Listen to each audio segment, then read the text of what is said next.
Hello, and welcome to Nuts About Baseball, a podcast that will entertain you with discussions involving everything baseball. I'm your host, Joe Grimme, and I appreciate you joining me. Sit back, relax, and enjoy as I share my passion for the sport we call America's pastime. Welcome, everyone, to this episode of Nuts About Baseball. I am your host, Joe Grimme, and I am joined today by someone who has already been on the podcast about 8-9 months ago, and that is the head coach for Campbell County High School Baseball, Scott Schweitzer. Scott, thanks for joining me. I appreciate you coming back to the podcast. Thanks for having me, Joe. I appreciate you. Well, I have to say it right off the bat. You continue to be the most listened to episode that I've ever done. I've done over 100 in the past 15 months. So I thank you for that. You're either really popular or you've paid a lot of friends to listen to this thing. I think it has to do with it. People might be listening just to see what I might say. You never know. I get told I'm an honest person sometimes too honest. Well, we're going to see what you say this time. So again, I appreciate you coming back. Thanks for having me. Sure, we'll get right into it. A little recap for those that may not have listened. And if you haven't heard the first interview I did with Scott, I highly encourage it. It's a very good interview. And just to recap, you're a 1998 Campbell County graduate yourself. You're now the head coach. You've had 16 winning seasons, over 300 wins, 4 10th region championships, and 7 27th district championships. Last year you were part of the first class to be inducted into the 10th Region Hall of Fame. Is that correct? Yes, sir. All those things are correct. Well, it's not your entire resume. We didn't even get into your playing career in college and the minor leagues, but we tapped on that in the first interview. So anyone who hasn't listened to it, go back there and find it and take a listen. Campbell County Camels last year, 25-11. And if my internet research is correct, you lost to Montgomery County in the regional tournament. That is correct. Tell me a little bit about the tournament run, the district tournament, and then the regional tournament. It was a good postseason run. Definitely a lot shorter than expected. Hats off to Montgomery County. They came in and played a good game against us and beat us. We rolled through where we were supposed to get to. We got to the regional semifinals and had a senior, Zach Franzen, on the mound. And through 4 innings, he had no hits. Montgomery County got a couple hits. I think there was a walk, a hit, and then we get to ourselves as 2 outs, and I think we're losing. It's tied 2-2, and I'm thinking, all right, we still got 2 innings, we're okay. And one of their players hit a 3-run homer with 2 outs, and that was their. I think they ended up with 3 hits in the game, and Zach was able to come out and finish the 6th and the 7th, and we hit a lot of long fly balls. They did a good job scouting us. We hit a lot of balls, put a lot of balls in play, and they made the plays they had to make. We didn't get the key hit, and baseball, one and done baseball is an interesting game. I'll be honest. People ask me, it's like, would you start at this guy? Would you start at that guy? And when I look at him and say, well, Zach Franzen's a senior, and he's thrown for me in every big game that I've ever had over his last 4 years. Through 4 innings, he has no hits. So, I mean, in my opinion, the right decision was made. The right people were thrown, and we weren't saving anybody for anybody. To me, you've got to win the game to have the next day. So I'm not a guy that's going to save a whole lot. I might strategically move things around, but I'm not saving anything for tomorrow because we never guaranteed tomorrow. Like I said, one and done baseball is crazy. Montgomery County had a pitcher on the mound that hadn't pitched in a while, had been injured, and he came back, and the kid showed a gutsy performance. He threw a complete game, and I mean, and we just couldn't get anything done. So, Well, baseball's a funny game, and anyone can beat anyone on any given day, especially when you're all in the regional tournament. There's no bad teams that make the region usually. no, and I mean, one pitcher can change the game. I mean, it doesn't mean that one pitcher has to throw 95 mile an hour. You can have a kid throw strikes, has a good breaking ball, and we just don't hit. You know, Baseball is the funny game and is the one sport that I think out of all of them that it doesn't matter how big a school you are, how big your kids are, or how much you can get taken down any given day. Right. Well, if KHSAA's website is correct, I pulled some stats off of there. You had a senior by the name of Carson Clark. He hit 404. Obviously, he's no longer around. You got junior Tyler Schumacher, who hit 455. I assume he's back. Yes, he's back, and Tyler is an outstanding player. Played shortstop for us last year. I don't have the stats in front of me, but there wasn't a whole lot of errors made by him from a shortstop. And then he's a presence on the mound too. He's a mainstay in the lineup. He hits 455, and he's and you put him on the mound, and he'll 93, 94, and has a great changeup. The kid works his tail off. He's we look forward to having him back, and he's a ton of fun to coach.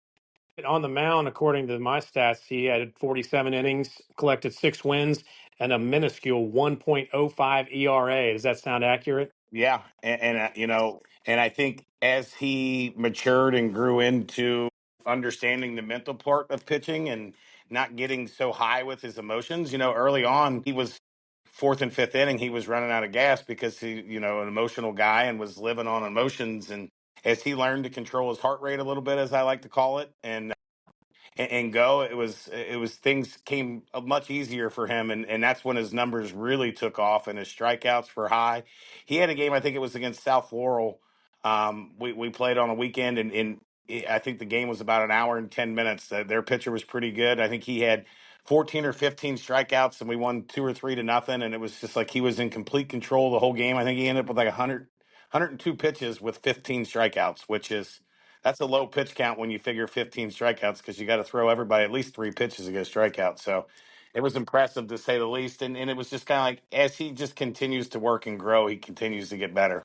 Well, good. Your leading hitter at 471 batting average was sophomore Gavin Kramer. He's back this year, I assume. Yeah, absolutely. Yeah, Gavin was he was a very pleasant surprise last year. I knew Gavin was a great baseball player, but never in my wildest dreams did I think he'd hit almost 500 in his first varsity season. But he came on quick. He's a big kid. He's a strong kid. He is extremely limber. He's probably, I'd say he's 6'5", 6'6", and can do the splits. So having that at first base is pretty awesome to have as a kid that you don't realize. So many coaches, the first base is so important. When I first started coaching, I thought I could stick anybody over there that could hit, and quickly figured out you lose outs by bad footwork and you just don't get things right. And he does none of those things. He has great footwork. He plays good defense. And then, he's going to be really good on the mound as well. Hmm. I've really been excited with everything that he's got going on the mound. He just recently verbally committed to Wabash Valley Junior College in Illinois. Yeah. His abilities are just unbelievable. His ceiling's so high. And I've known Gavin since he was a young kid, and Gavin just continues to impress me with his work ethic. He puts in, countless hours on his own. His mom, I talked to his mom and she told me he had a thing on the refrigerator. It was his 90-mile-an-hour club. His goal in life was to get to 90 miles per hour. And, now he's reached that goal and touched that. He just continues to work to get better. The other day we were teasing him in workouts, and something about, this guy was going to do this guy was going to do that. And he says, I led you guys last year and I'm going to lead you again this year. He's a confident kid, and we expect big things out of him as well. That's great. What other hitters do you think? I mean, I know you've been working out for probably a few months now, and you never know until you get these guys on the field, but who else looks like they're going to be a solid presence in your lineup for this upcoming season? Looking at it, is we return quite a bit from last year. We lost our entire outfield, but when we talk about we return our infield, I've got, we'll really miss Zach Franzen was another one that did quite a bit for us over his 5-year career for us, and we will really miss him as well. But we're gonna, Cam Tiemeyer.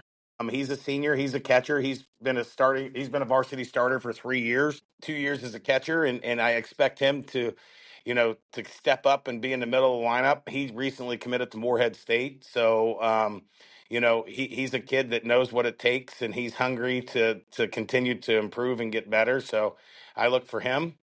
Then we have a sophomore, Trip Mercurio. Trip played second base every day for us as a freshman last year. And Trip is another one. He loves baseball. He works hard at baseball. And, I expect huge things out of him. He hit somewhere, he hit 7, 8, 9 for us last year and handled the bat very well for being a freshman in the varsity lineup. So I expect him to be somewhere in the middle, top of our lineup, and be able to really help produce some runs for us. Then we return third baseman, senior Gavin Richardson. Gavin's been 2 years with us, and he does a lot of things right. Lucas Anthrop, when he's going to come in from basketball, Lucas pitched a little bit for us last year as well. I'm excited about Lucas's arm. He's got a ton of talent coming in. He's a three-sport athlete. He's the quarterback for our football team as well. Is in our starting lineup for basketball. So it takes him a while to get in baseball shape and get himself ready. But I expect big things of him when he does get in and get in shape. At the end of the year last year, he really picked it up and came on and became somebody we could rely on. And then I have a host of other kids that I'm not totally sure what's going to happen. Will Peed is a senior. He was the main reliever that we used a lot last year. Will do anything it takes to have a chance to win, save a game. He is the guy that he'll do whatever it takes. I've got Benton Bowling. Benton's returning. Benton was a role player for us last year. Just didn't have room, but he worked hard and he's had a great summer, fall, and so far working out. I look for him to do things. Hard to touch upon them all, I'm sure. Yes, absolutely, and that's the whole thing is the big thing that we really need to look for this year is we got some guys returning. Is we got to find three guys that can put the ball in play and chase the ball down the outfield and catch it. I've got very very capable guys in the infield. We got some guys that coming up, and I like the idea of where we can move guys when we got guys pitching. So the big thing is we find three guys that chase the ball down. I like our chances in a lot of games. Eric Barth is the branch manager for Coldwell Banker Realty in Northern Kentucky. Eric Barth, who is a lifelong resident of Northern Kentucky, has over 24 years of real estate experience and real estate appraisal experience. If you are interested in buying or selling property, or if you would like more information about beginning a career in real estate, contact Eric Barth at 859 912 2104 or visit his website at www.ericjbarth.com. That's ERICJBARTH.com. Eric Barth, Coldwell Banker Realty. Well, you mentioned him, Zach Franzen. I was going into the pitching staff next. He threw 54 innings last year, 7 wins, 2.18 ERA. He's gone, graduated, and so is his former teammate Jack Hundemer, 40 innings, 4 wins, and 2.26 ERA. You have a few guys coming up that are going to be able to replace those two arms? Yeah, I mean, I think replacing Zach and Jack's going to be tough. Hunter Jack came on. He played 4 years, 5 years in our program, and he didn't throw hard. He was a lefty that didn't throw hard, but he pounded strikes and gave us opportunities. So, he's tough to replace. But like I said, Trip Mercurio, I think Trip as a sophomore is going to surprise people. Nobody's seen him on the mound. He gives us some versatility and can do a lot of things. I have Cole Cummins, who is a junior. He's up and coming junior. He is a lot like Jack. He's going to throw strikes. He's going to keep you off balance, and he's going to make you work. Lucas Anthrop is another arm. I'm excited to get him in and see what he's got. And when he gets in from basketball and gets himself in shape, be it replacing those guys is going to be tough because they pounded the zone and gave us a chance to win every time they touched the ball. But I think with what we got returning, with what's already here, we had so much pitching last year. There was some guys that would get some innings that didn't get innings. Yeah. That was the hard part. So I think the big thing is getting these guys the varsity experience they need and understanding the strike zone's a little bit tighter. The game means a little bit more. Everything comes together a little bit more. But I feel like that with the leadership I have in the kids and the ones that have already been here, Schumacher's been with me, playing with me since he was a freshman. Gavin's been around quite a while. There's a lot of guys that have been with me 2 and 3 years. So, I'm going to lean on them to use their leadership to, carry that torch on because, it's become kind of a custom. We're used to getting to the regional finals and getting a chance to win the region each year. And that's something, that was a goal that I set when I started years ago is that I didn't want to win districts. I wanted to be in the state tournament regularly. And I think our guys have accomplished that and they expect that each year. Yeah. Well, I don't know much about Calvary Christian or Scott. I did realize last year how much Bishop Brossard seemed to improve. Those are the three other teams in your district. Do you know much about what they each return and how they stack up against your Camels? Calvary, I am not sure of what they returned. They had a couple kids graduate. They had a couple kids leave. Last time I heard, they were working to make sure to piece that they had enough kids to have a team. Oh, wow. So, and I think they'll have enough to have a team. It just won't be a ton of kids. And it's just, that's the nature of a small 1A school. Sometimes they don't have a ton of kids. And, the last few years, they've had some pretty talented kids that have done some things that make it difficult on us. But I'm not totally sure what they have. I know Scott returns quite a bit. They have a brother duo between pitching and catching. Both those kids are uber talented players. Ty and Trey Cook are their names, and Ty is just, I think he's just going to be a sophomore on the mound. I believe he was a freshman last year, and he's gonna be a problem for kids. He throws strikes, and he's gonna be tough to beat. Trey's good behind the plate, blocks it well, throws it well. So you got a lefty on the mound and a good arm behind the plate. It makes it hard to run. So, I look for them to be a tough out when it counts. Brossard, they're always very well coached. Coach Verse does a great job with those guys over there. I started with those guys years and years and years ago. I think 2002, when I came home from baseball, I worked over at Brossard, and I had the pleasure of coaching with Coach Verse and learned what kind of human he is. And he gets a lot out of kids that some coaches probably wouldn't be able to do. He does a really good job with that. They're always a scrappy bunch. They are fundamentally good. And when you know as well as I do, when you're playing in a rivalry game, these kids grew up with each other. They live about a mile from each other. Yeah. The schools are about a mile from each other. Brossard's opening a brand new turf facility. Kudos to them, man. They did a great job. That is a beautiful facility. Yeah. And it's going to get kids there. So, I like our chances, and I like our chances against anybody. I've always said that. I think I finished my last one telling you I was going to win the region. So, there is that statement. I do go in with an arrogance, and I think that we're better. But at the end of the day, they do a very good job of being fundamentally sound. Fundamentally sound teams are tough to put away. They're tough to beat. They don't beat themselves. So, I like their chances anytime they go out because of how well they're coached and how well disciplined they are. Yeah. I wasn't going to ask this, but it just came to me looking at those teams and then remembering I graduated in 91, played at Highlands, and our district consisted of Scott, Silver Grove, Campbell County, and Brossard. And at what point, or if and at what point did it change, and why in the world, and are these teams in a different region than other teams that are located in Campbell County? Because it makes no sense to me, and maybe it doesn't make sense to you. you're you're asking the age old question. I when I was, and I can tell you that it was 1998, as I believe was our first year in the 10th region. Okay.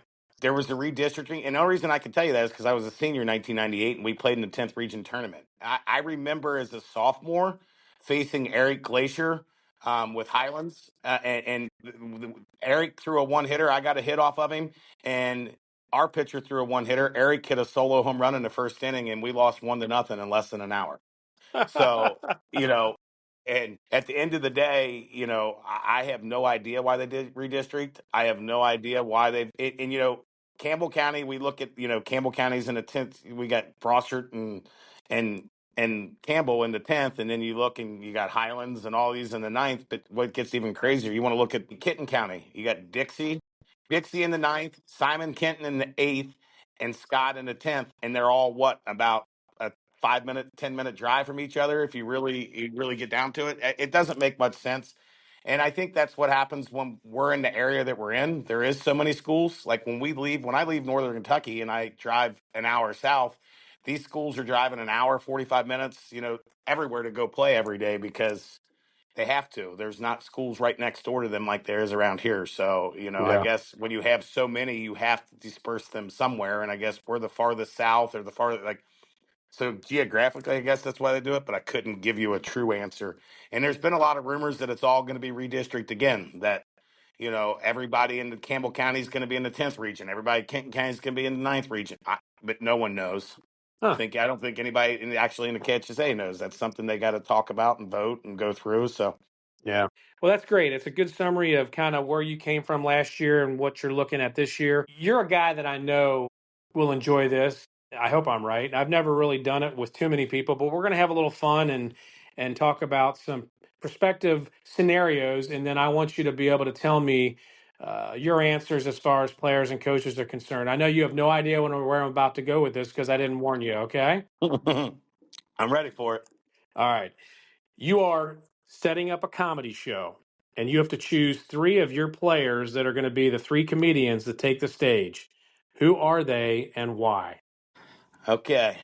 I'm going to go with my first one's Tyler Schumacher. Tyler, I'm going with because he is a play baby. He likes to have fun at all times. Yeah. He is constantly picking, constantly going, constantly doing.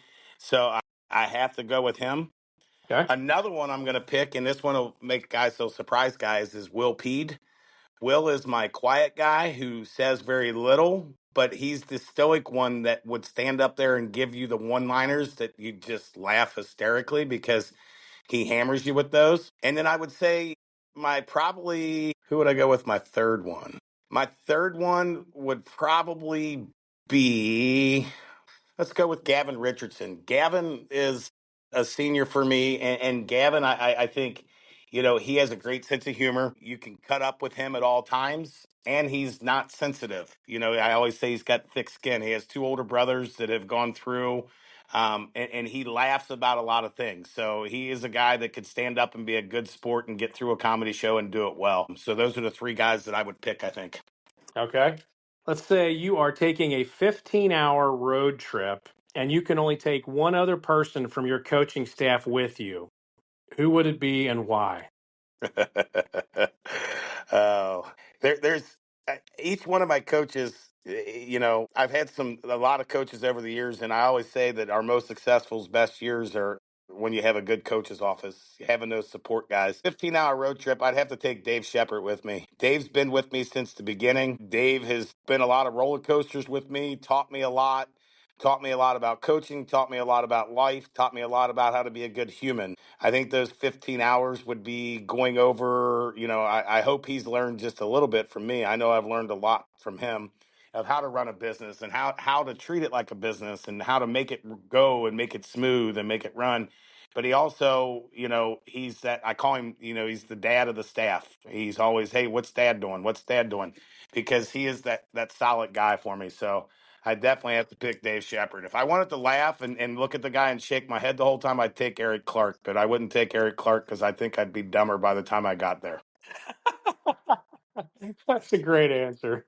All right, last one. You are in charge of assembling a foursome for a golf outing. You can either choose to assemble your team to try and win this golf outing, or you can assemble the team to just straight up have the best time ever.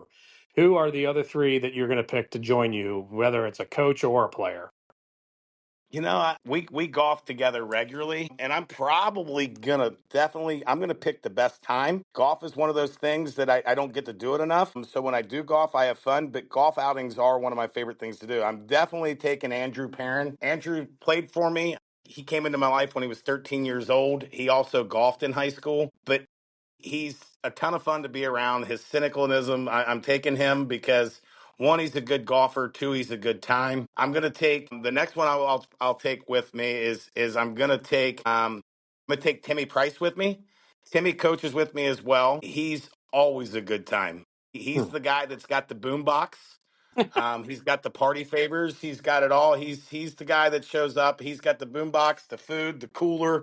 We're gonna have a good time. He's gonna be dressed in his golf outfit, and we're gonna have a good time and go. He's gonna drive my cart. I am not a person who drives the cart, so Timmy's driving my cart. And then my fourth one I'm taking is I'm gonna take Dave Shepard with us because Dave is back to his dad again. He's going to keep us out of trouble, and he'll make sure that we get to and from where we need to get from, and I don't have to worry about it because he's going to be my responsible one I bring. You have to bring a responsible one every time you go anywhere. Yeah, this is true. Well, that was fun. You of all people, I figured would have a good time with that, and you absolutely knocked it. That's great. Well, I appreciate your time. I know you're busy, and I know tryouts start here soon, next Monday, correct? That'll be there. We'll be here from 6 to 9, hopefully outside. Absolutely. The weather hopefully is changing. As always, you're a joy to talk to. We'll see how this one does out there with the listens. I would imagine it's going to do pretty well. Thanks again for your time, and I look forward to seeing how your success is this year. Good luck with the season, and until next time, I hope you come back and talk some more. Absolutely. Thanks, Joe. Have a great one.